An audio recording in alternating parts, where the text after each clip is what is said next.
শীতের টাইমে কিছু কিছু জিনিস মনে পড়ে গেল, তাই রাইড করব আর আপনাদের সাথে একটু শেয়ার করব। যখন গ্রামে ছিলাম শীতের সময়টা কিভাবে পার করছি শুনবেন একটু, হয়তো বা আপনাদের সাথে এরকমটাই ঘটে।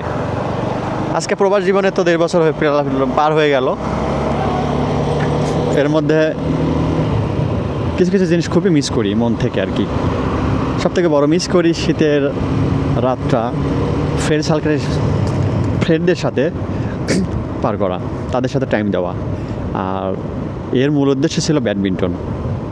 শীতের মধ্যে যেভাবে ব্যাডমিন্টন খেলছি ফ্রেন্ডদের সাথে, ভাই ব্রাদার, এলাকায় বাহিরে, এরকম ফিল হয়তো বা আমি পৃথিবীর কোথাও গেলেও এই শীতের দিনগুলি, শীতের রাতটা আমি পাবো না। আমি অনেক মিস করি, সবসময় মিস করি আমার এলাকার ভাই ব্রাদার, বন্ধু, ছোট ভাই, বড় ভাই, সবাইকে অনেক মিস করি। এই শহরে সব কিছু আছে, এখানেও ব্যাডমিন্টন আছে, প্লে গ্রাউন্ড আছে, বাট ওই ফিল্ড আমি পাই না। এলাকার মধ্যে খেলবো, আড্ডা দিব, শীতের সেই মানে গ্রামের মধ্যে আগুন জ্বালাবো, আগুন জ্বালিয়ে চারপাশে সবাই বসে থাকবো, এই ফিল্ডটা কি আসলে শহরে পাওয়া যায়? নেভার। তো এই জন্য বলতেছি, হয়তো বা এই লাইফগুলো আপনাদের সাথেও যে যেখানেই আছেন পৃথিবী মানে দেশের যে যেখানেই আছেন সবাই হয়তো বা একটু যদি ভাবেন সেই দিনগুলো। আজ 2 বছর আগেও আমি এলাকার ছেলের সাথে র্যাকেট খেললাম, বাট এখন পারতেছি না।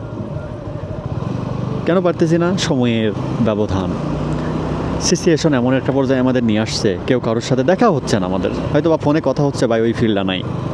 হয়তো বা গ্রামে ছেলে পেলেও সবাই সবার কাজে ব্যস্ত, হয়তো বা এখন গ্রামে থাকলেও খেলতে পারতাম না, সবাই সবার কাজে ব্যস্ত, কিন্তু একটা ফিল আসতো। সবাই ভালো থাকবেন, বাই।